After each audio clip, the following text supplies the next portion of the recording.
You know, one of the things that I loved growing up is I loved reading magazines like Time, like Newsweek, like National Geographic, like Life, where you had photo essays that spread over 4, 5, 6, 7 pages. You have a lot less of that now. On November 2nd, American photojournalist Damaso Reyes opened the photo festival Eyes On Month of Photography Vienna at the Amerika Haus. His exhibition, titled Vienna from the Shadows, shows a selection of photos taken over the past 2 years. These photographs would not be seen on typical tourist postcards. Mr. Reyes offers a different view of Vienna. Herzlich willkommen in Amerika Haus. I'm happy to welcome you to the opening of Vienna from the Shadows by American photojournalist Damaso Reyes, who's here with us tonight. If everybody would come up 5 steps, it would be closer to us and closer to Damaso. I started taking pictures as a teenager, actually. The first time I got paid for a photograph in a newspaper, I was 16 years old, and I was working for a local newspaper called the Amsterdam News. Another one was I went to study photography at New York University, and while I was there, I actually did my first international magazine assignment, which was in Rwanda, and I went with a good friend of mine and colleague, Jimmy Briggs, and we were focusing on how that country was responding to the genocide which happened in 1999, and more specifically how children who had been forced to fight in that war were being treated by the criminal justice system. The other one was in 2001, I moved to Indonesia, where I lived for a year and a half, and I was writing and photographing there. And that really taught me that I could indeed survive on my own in a foreign country for an extended period, and really helped reaffirm my passion for international work and my desire to live overseas. And it's also the place where the seeds of this project first were planted.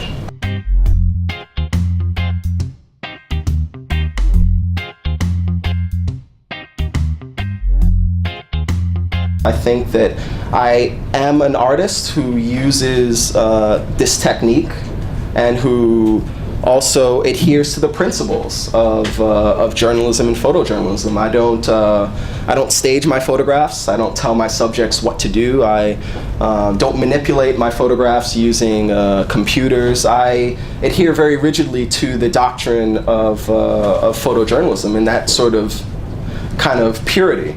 But at the same time, I feel that a good news photograph or a good documentary photograph can also be a good work of art. I've been exposed to all of the different forms and levels of digitalization. Can you briefly comment on how that has impacted on your work?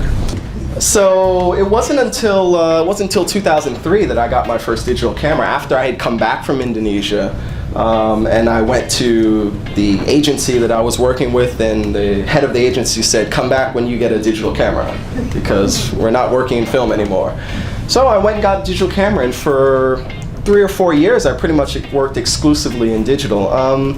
Now digital cameras have gotten really good. And for me, they can be a great tool, but I really enjoy working in film. All the photographs you see here were taken with film cameras.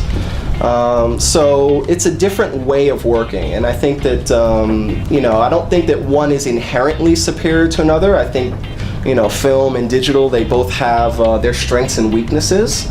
But, they're both very different ways of working. And for documentary work, I generally prefer film, but I really try to suit the tool I use to the project I'm working on.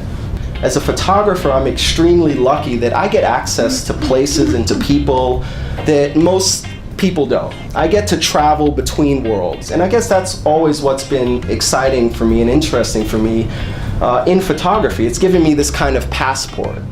And you know, I've gotten to spend time with people in Vienna, and I've gotten to go to places in Vienna that most people don't get to go. So it's my hope that by sharing these photographs, I can give you a small window into these other worlds. So thank you. Thank you. Damaso's at your disposal, ladies and gentlemen. Thank you very much.